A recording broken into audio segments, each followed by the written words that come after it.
नमस्कार. श्री स्वामी समर्थ सगळ्यांना. आज आम्ही निघालोय स्वामींच्या मठात आणि तुम्हाला सुद्धा आमच्या गावात जो स्वामींचा मठ आहे तर तो दाखवायचा आहे आणि स्वामींची मूर्ती जी आहे मठामध्ये तर ती सुद्धा दाखवायची.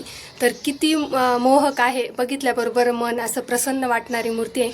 तसं तर स्वामींचे मठ इथून तिथून स्वामी हे एकच आहेत, पण तरीही मला वाटलं की आमच्या गावचं जो मठ आहे आणि त्याच्यामधली जी स्वामींची मूर्ती आहे तर स्वामी माऊली जे आहेत तर ते तुम्हाला दाखवण्याचा प्रयत्न करते.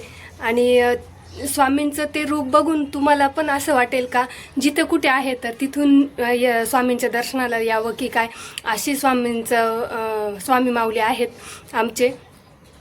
तर म्हणजे रोज जाणं माझं शक्य होत नाही.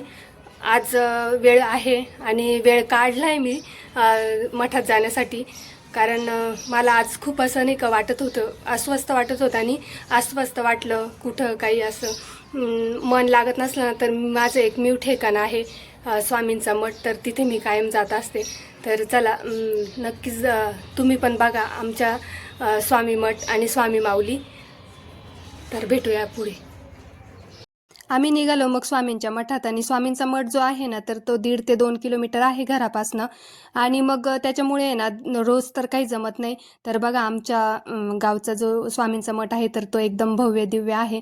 आणि आम्ही ना 5 वाजता आलो होतो, त्याच्यामुळे खूप शांतता होती, इतकं काही गर्दी नव्हती. 6:30 नंतर गर्दी राहते. आणि मला अपेक्षा आहे की तुम्ही सगळे स्वामी भक्त आहे, त्याच्यामुळे हे नियम तर आपण सगळेच स्वामी भक्त पाळतो. केंद्रात गेल्यानंतर आधी हातपाय स्वच्छ धुवून मगच आपण जी काही पुढचं दर्शन असतं तर ते घेत असतो. वटवृक्षाखाली जे देवादिदेव महादेव आहेत तर त्यांचं दर्शन घेतलं आणि औदुंबराच्या वटवृक्षाला 11 प्रदक्षिणा मारल्या. आणि 11 प्रदक्षिणा मारल्यानंतर आपल्याला जी मनशांती पाहिजे असते ना तर ती खरंच मिळते. आणि मी खूप ह्या सेवा केलेल्या आहे. औदुंबराच्या वृक्षाच्या सुद्धा ज्या पण काही सेवा आहेत ना तर त्यासुद्धा मी केलेल्या आहे. तर बघा इकडे सगळ्या प्रकारचे झाडं आहेत आणि मठ किती मोठा आहे आमच्या इथला स्वामींचा. तर पूर्ण जे पण काही फळझाडं आहे ना तर ते इथे लावलेले आहेत आणि शांतता पण खूप आहे. मस्त वाटतं. आणि इथे आल्यानंतर आपलं जे काही आहे मनातलं तर ते सगळं काही मी इथे सांगत असते.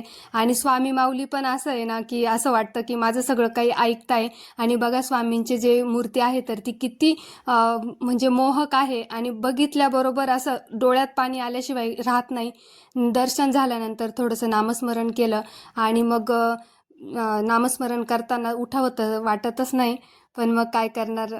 मग आम्ही ना दर्शन वगैरे घेतलं. आणि बघा आमचं जे मठ आहे तर त्याच्या मठामधल्या स्वामींच्या पादुका आहे चांदीच्या, केल्या आहेत 2 वर्षापूर्वीच केल्या आहेत या. आणि इकडे डेकोरेशनचं जे काही म्हणजे संध्याकाळची आरती होणार आहे ना 6:30 वाजता तर तीच तयारी चालू आहे. तर बघा म्हणजे कसं प्रसन्न वाटतं मनाला, अगदी शांत वाटतं जेव्हा स्वामींकडे आपण बघतो तेव्हा. तर अशी आहे आमच्या स्वामी माऊलींची म्हणजे नाही का भव्य दिव्य म्हणतो ना आपण, तर तसं आहे.